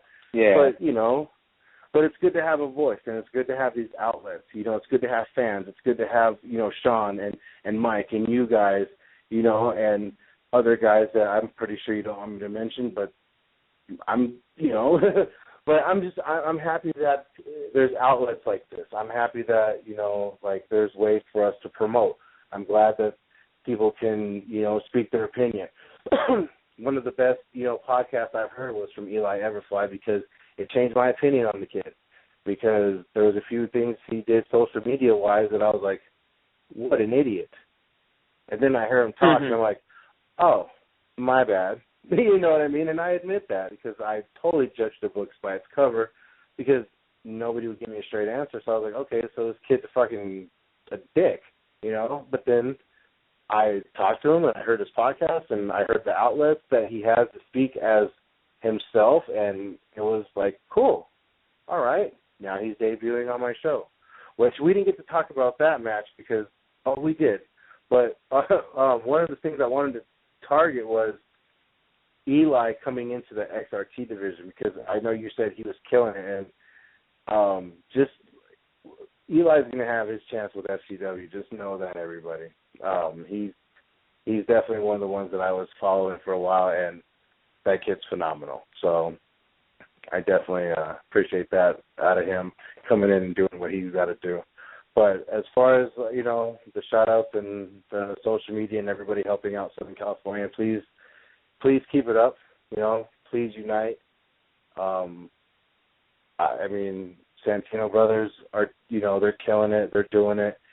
They have, you know, if anybody wants to be a professional wrestler right now, I suggest you hit them up. And you know, promotions like mine and promotions like everybody else will, you know, definitely look at you guys. You know, I put that out there because I want people to work together. I want people to know the outlets of wrestling around here. You know, one day I'm going to have a school down here. That way people don't have to travel so far. And maybe we work together, you know. And you have Chaos come down here and do seminars and stuff, and they bring the boys down. And, you know, that's the kind of stuff that I want. I want everybody to work together. You know, you guys are already down here working for us. Why not keep it going? You know, we might as well extend that, you know, and work together. So that's what I want to see. That's what I'm hoping for, you know. Anybody that says I'm blowing smoke up your ass or just talking out my ass right now, it's like, you don't know me yet then, you know, and by now people should know that I just want to get shows together, have fun, eat some nachos, you know, have a beer or two if that's the case, and just call it a day, you know. But I definitely want us all to work together, you know, all to get along and, you know, just do what we have to do as professionals and promotions and wrestlers and you know, light guys and DJs, you know. Oh, and shout out to my DJ Root. That guy is phenomenal at a show, because if anybody knows about a wrestling show or independent show, it's all about sound. That kid is on point. Love him. Mike Carter, my light guy, thank you for always making the guys shine. Because it's one thing that I notice, man, when the lights are flashing and you got the LEDs going and the smoke going, the guys turn it up a notch. And I that's the kind of stuff that I appreciate. And I'm not just one of those guys like, oh, cool, I have lights and smoke. No, I see what it does for the guys. It's just like, you may not be on WWE or Lucha Underground or any of the other big shows right now, but it helps a little bit, you know, like the lights and the smoke, they help, and I appreciate those small things. So I appreciate guys like Mike. I appreciate my guys like my DJ, you know, and my door guy, even my door guy, like Vince, like, you know, shout out to my guy Vince. And, you know, like, you have to have all these things in place and to make it fun and to make it easy, and that's just the small things that I think that count. But that's my rant and rave about all this, guys. All right. Well, like I said earlier, thank you for being on the show, and hopefully we'll have you down again in the future. And trust me, I will be there some date in 2016, and I'm going to check out your show live in person, because I think it's better live than watching it on YouTube or whatever. But yeah, I'm gonna head down there in 2016. So, and also hopefully at that time we'll give you a Wrestling Head shirt or sweaters. I know you like to wear sweaters, so. Oh yeah, I'm a hoodie guy, dude. Yeah. I don't care. Yeah. I'm a big dude, and it can be 150 degrees. I'm like, where is my hoodie? I don't care. Yeah. But I would definitely appreciate it. Right. I got some gear for you guys as well, you know. And all right. Just a couple more thank yous. I definitely want to thank Miriam. She's been my so-called right-hand man for the past year, and so I definitely wanted to get that out there last, because, you know, without her and without her support, I don't think I would honestly be where I'm at right now, as far as the confidence of doing the bookings and making that kind of stuff happen. You know, some people can really, like, bring you down. Some people can be like, that's going to suck, or why are you doing that, or why are you spending that, or, you know. She's been my right-hand man through all this, you know, and I appreciate her, and I love her. So, hi, Miriam, thank you for helping. Thank you for just supporting 100%. And here we go, you know, like, we're about to just kill it. So, thank you guys. I really appreciate you guys having me, you know, and we're definitely going to do this in the future, because I'm definitely going to have some more shows, and I definitely want to, you know, get the promotion out there. And, yeah, man, again, thank you guys for having me. Yeah, anytime, man. And, yeah, that's how we like to do. We like to help out anything wrestling. Doesn't have to be SoCal. Could be anywhere. You know, you're from Virginia. We'll help you out. We got your back. Nice, man. Thank you. You have a good night, man. All right, well, you have a good night, man, and we will be seeing you in the future. Yeah, you guys have a good night, too. Thank you for having me again. And, yeah, we will meet up again. And I want my sweater, 3XL. You guys send me sizes, and I'll take care of you. All right. Well, I already wrote it down right now. All right, man. All right, you have a good night. All right, guys. All right, you have a good night. Man. Bye. All right. Take care. All right. That was Gus from FCW. He's the promoter from FCW. A long interview. It's not the first time we did a long interview. You can check out our one of our old episodes with Messiah. So, yeah. Great to have him on. You know, it was great. Great to have this. He's a cool dude. So, yeah. Let's just go take a commercial break, and when we come back on, me and Tom will talk what's going on in the world of wrestling. So we'll be right back.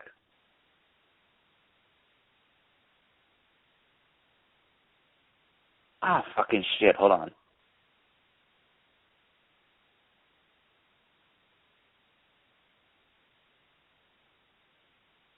Afternoon, this is England's Zack Sabre Jr. and when I'm not drinking tea and hanging out with the Queen, I am always listening to WrestlingHeads Radio.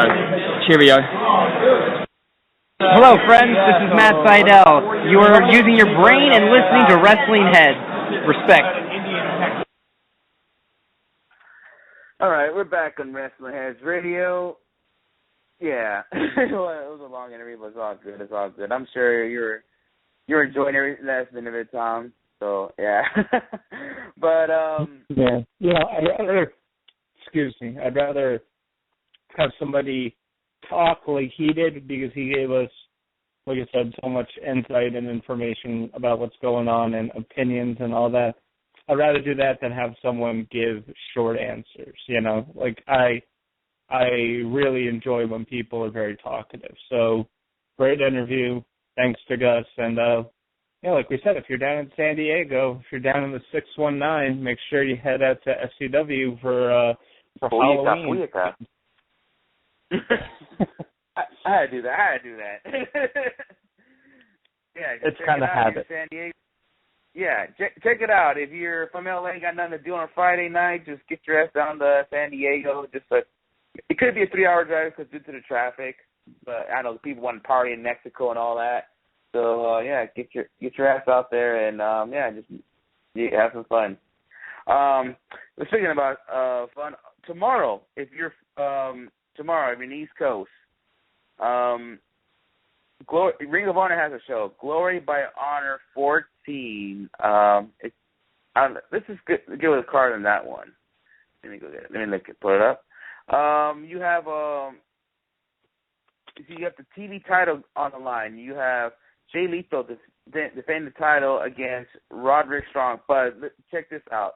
The whole HOT is banned from ringside. This is gonna be this is gonna take place in Michigan, in Kalamazoo, Michigan. So if you're around the Michigan area, that's something you want to check out. But yeah, Jay Lethal against Roderick Strong with the whole HOT banned from ringside. What do you think of that match there, Tom? Oh, it should be another great match. Jay Lethal and Roderick Strong have great chemistry in the ring. As we saw from the world title matches, they can go out there and kill it, and this is going to be another great match between these two. Yeah, definitely. It's going to be a great match. I mean, they just had a freaking, draw, one of those, what's it called? Death or Dishonor. I mean, they're going to be killing it out there, so we'll see if Roderick Strong walks out television champion. Guess we had our show maybe a month ago or two. Donovan Dijak will be going. He's gonna have a big one right here. He's gonna be going against AJ Styles. Wow, this is huge for Donovan Dijak. I'm sure you agree with me, Tom, but this is huge for him. Yeah, I mean, you could argue it's probably the biggest match of his career. AJ Styles, probably you could say is the best wrestler in the world today. Guy has been on fire in 2015, just like he was in 2014. It's going to be a big test for Donovan Dijak, and I know when we interviewed him, we were talking about that, all these big opportunities that are going to be coming up. So this is definitely one of them, and we'll see how he does in this matchup. Yeah, definitely. For the Ring of Honor Tag Team Championships, you got the Kingdom with Maria Canales on the side going against the Addiction with Chris Sabin on their side. This is pretty much Addiction getting their rematch for the tag team titles. I'm interested to see what's going to go down because lately, I don't know if you watch the Ring of Honor television, but one guy, just like a KRD member, been costing in matches. I don't know who it is. I doubt Chris Sabin because the guy looks really, really short. So I doubt it'd be him. But let's see if that guy will interfere in this match. But this is going to be a rematch that not rematch, but it's the Addiction getting a chance to win back their tag team championship. We'll see where it goes. I doubt they're going to give the titles back to the the addiction.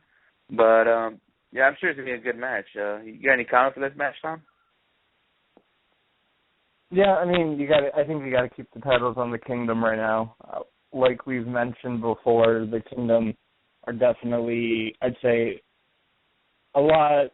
I don't want to say more interesting because it makes it sound like it's a big insult to the addiction, but that's really the case. It's just there's a lot more interest in what the Kingdom's doing with New Japan, and they're also going to Beyond Wrestling and Smash Wrestling, and they're all over the place. So there's definitely a bigger profile with the Kingdom. So I don't think the title changes hands. And they definitely need to start mixing up some tag team matches more because it's just been Kingdom addiction. Like, they really need to start changing things up. I definitely, I'll actually just move to another match that's happening. Briscoe's taking on the All Night Express because it has to do with the fact that the All Night Express is back, and it's it's another tag team in there, former Ring of Honor team in there. Even though it's not anything really new, at least it adds some flavor to the tag team division. And Briscoe's and All Night Express should be good. But yeah, like I said, that tag team division I think really needs to really kind of get underway. We've been talking about it for so long that tag team division I think needs to go back to where it originally was years ago in Ring of Honor. Yeah, it was. I mean, it used to be the best tag team division in all wrestling. I mean, and if I want to see real tag team matches, it will be in Ring of Honor. But now lately, I feel like WWE's NXT's tag team division has been very exciting with guys like Enzo and Cass. Even that new tag team, Scott Dawson, Dash Wilder. I like what they're doing. Chad Gable and Jason Jordan. I mean, they're killing it out there. And even the tag champs, the Von Villains. That's tag team roster stacked. Even if they could lose Big Cass and Enzo to the main roster, I mean, you probably have some guys coming in the Performance Center that's coming up, and they'll fill in. So NXT's tag team division been so far been the best so far, and they might continue on. But yeah, it's time for Ring of Honor to step it up with the tag team divisions, and maybe try to find teams to pair up, and make it more interesting again. And yeah, so we'll see. This could be a start from all that we want to see from the tag division of Ring of Honor. And yeah, we'll see what happens with that. I saw this match before in Ring of Honor, but they're doing it again. Adam Cole going against Dalton Castle. I believe last time Adam Cole won was the last time, but yeah, these guys are gonna go at it again. You got a comment on that match, Tom? Yeah, like you said, these guys have gone at it before, but it's going to be just as entertaining. Two of the most entertaining guys on the Ring of Honor roster, plain and simple, and they can both go in the ring, so it should make for an extremely entertaining matchup, something different on the card, but it's going to be, I think it's going to be a great match either way. Yeah, definitely. Oh, you got a Women of Honor match on the show. You got which I just saw like about a month ago here in California. Leah Von Dutch going against Crazy Mary Dobson. I've seen Leah like about a month ago at AWS in a tag match. She teamed up with Reyes against Datura, she just left Japan to do Stardom out there, and Katara Vera, and yeah, she's really good. I just it's kind of funny that the AWS fans out there always chat Candice at her because she does look like Candice LeRae, but Leah Von Dutch is okay. She's not that bad. I mean, I only saw her twice in person, so and what she would do in Ring of Honor. Crazy Mary Dobson. I mean, she's been doing a lot of things in the East Coast. She's been on NXT not long ago when she had a match with Bayley. And she just wrestled our California's own Sage Shin over there in Indiana at Girl Fight. So yeah, she's been doing big things lately, and yeah, we'll see what happens with this match. I mean, this match could be great, could be good. I mean, if you're gonna be in Michigan, you'll probably see a good women's match out there. You have a comment this Women of Honor match? It should be interesting. I haven't seen too much of Leah Von Dutch. Still kind of fairly new out there, but Crazy Mary Dobson always makes the rounds for all the different promotions. So she's she's well experienced. The woman's absolutely nuts. That's the nickname's not just for show. The nickname's not just for show. It's because this woman is putting her body on the line, and I've seen even some of the hardcore matches she's done. It's insane. So like I said, it's good that the women are getting time on these shows, and it's just it's going to see how Ring of Honor goes forward with this Woman of Honor stuff. It looks like they are definitely taking it seriously thus far. But we'll have to wait and see if it continues going through the rest of 2015 and into next year. Definitely. Next match. This is going to be a hard-hitting match right here. Silas Young teaming up with the Beer City Bruiser going against War Machine. Holy shit. You're going to see some hard-hitting action on this one. Like, hard-hitting with these four. Oh, Silas Young is the smallest guy of all of them. I'll tell you that right now. But it's going to be hard-hitting. If you like to see hard-hitting and, slams on the floor, I mean, probably see someone's tooth falling out in this match. This is the match you want to see right here. This is going to be a tough man type match here. You have a comment on this match? Yeah, should be a hard-hitting slugfest between these four guys. And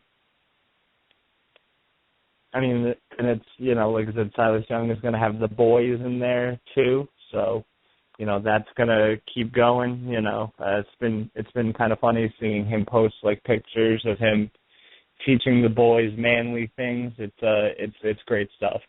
But, yeah, we'll see, if War Machine can keep their momentum up. They've been doing good ever since Raymond Rowe came back from injury. They went over to Pro Wrestling Noah, had some matches with Killer Elite Squad over there and some other people as well. So we'll see if their momentum continues and maybe they end up facing the Kingdom. Because right now, looking toward Final Battle, I'd have to imagine that War Machine versus Kingdom might be the tag team matchup to go with. I can't really think of anything else. Maybe All Night Express versus the Kingdom. Who knows? Yeah. We'll see what happens. But, yeah, this is going to be like I said, this match is going to be a hard-hitting match. All right. In the last match, I'm going to announce this card. ACH going against Cedric Alexander with Veda Scott. And these are two guys that freaking Skits want to see them come back at PWG. I don't know if it ever is going to happen. We'll see if Stellar Evans. But, yeah, I'm sure there's going to be a good match between the two. We see what kind of role Veda Scott's going to play in this match. But, these guys could work together. I've seen them work together in PWG. They did a good match together, and I'm sure they'll do the same thing in Ring of Honor. Yeah, so... You have a comment on this match, Sean? Yeah, should be a good match. We've seen ACH and Cedric Alexander go at it a number of times in the Ring of Honor and PWG as well, so it's always a solid matchup whenever they face off against each other. So it should be good, but like I've said before,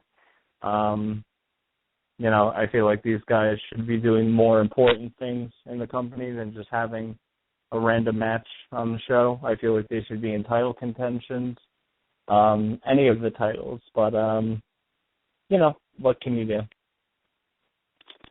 Yeah, definitely. It also starts to appear on the show Unbreakable Michael Elgin, Caprice Coleman, and Moose with Stokely Hathaway. They're all going to be at that show. You guys don't want to miss that show if you're in the Michigan area, so you guys should check that out.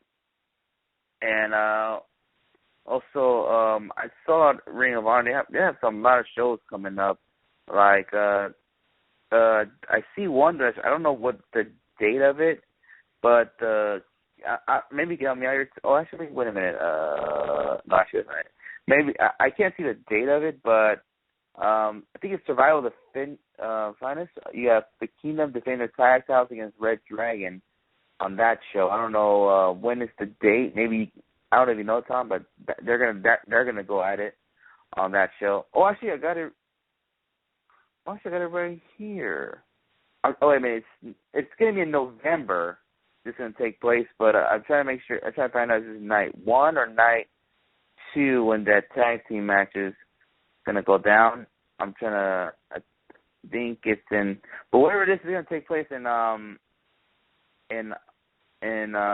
Hopkins, because Minnesota, I believe it is. But yeah, it's like this show right here. They have these like best of 5 series matches. Actually, you know what? The best of 5 series match, the 5th match actually is gonna be ACH and Matt Sydal, and the winner qualifies the next round. So the 5th match is going to qualify that the next match.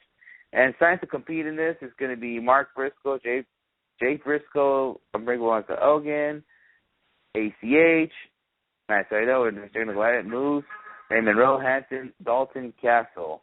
Also, Jay Lethal is scheduled to appear AJ Styles, Young Bucks, Dick Diction, Roderick Strong, and there's more to be there, but I don't know what date of this match. You see the Red Dragon and Kingdoms of Survival of Fitness match. It could be the first night or second night, but I will just keep an eye on that. So this is going to take place in November. So let me see what day is this.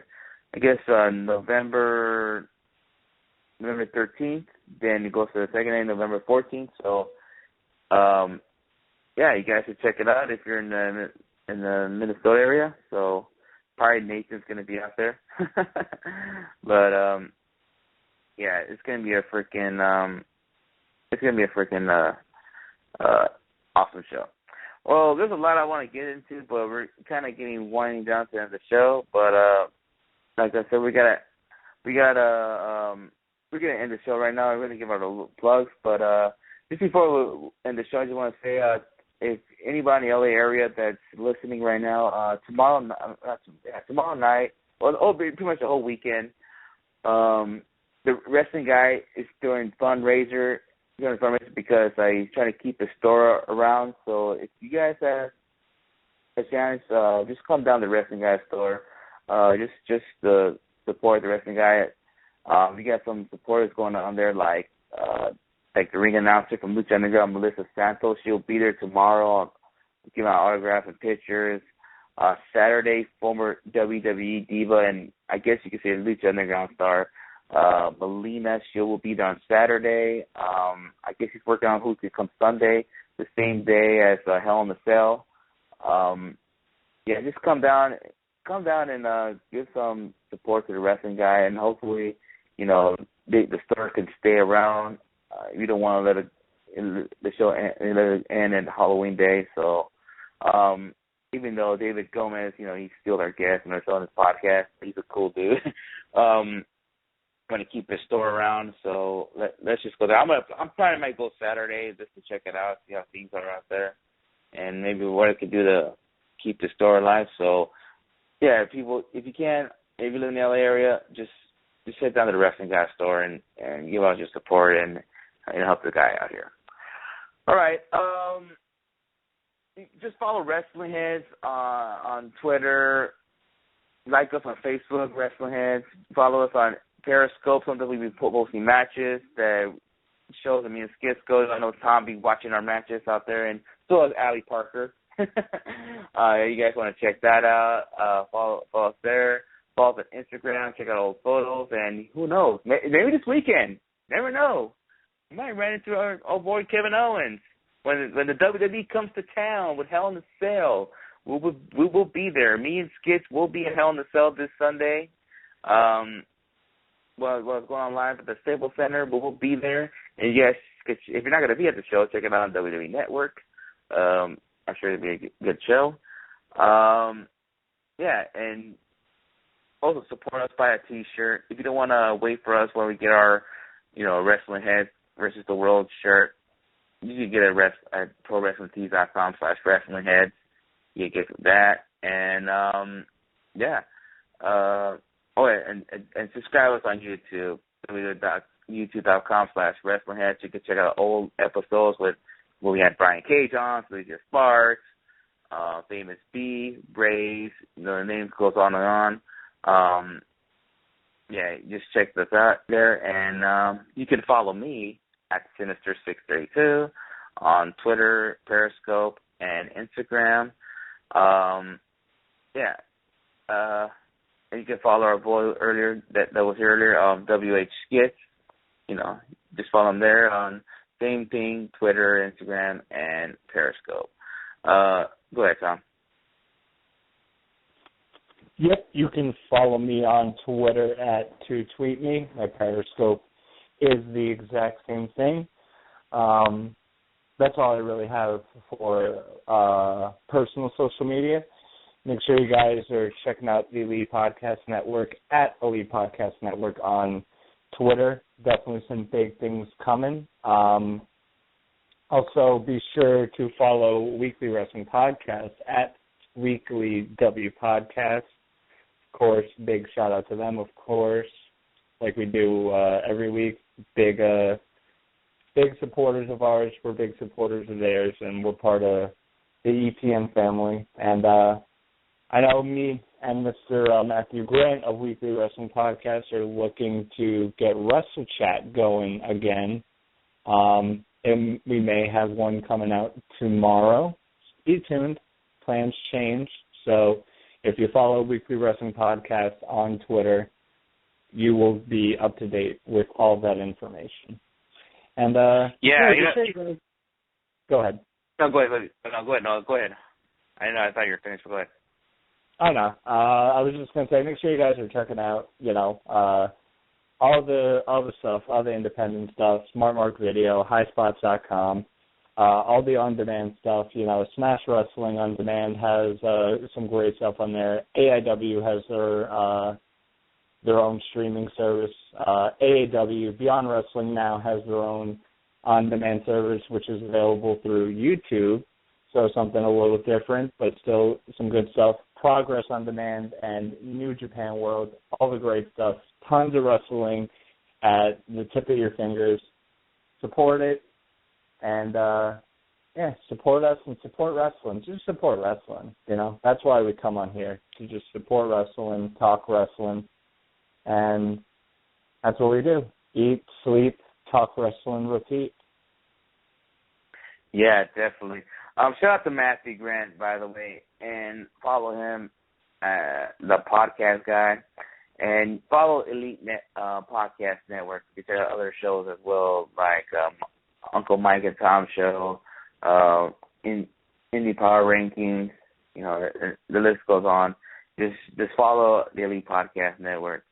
All right, and I guess till Monday we'll be discussing WWE Raw and Hell in a Cell, which I'm going to be there live, like I said. On Sunday I'll be there. Then Monday we're going to recap it. So, and we're working on getting more guests, maybe another Ring of Honor guy.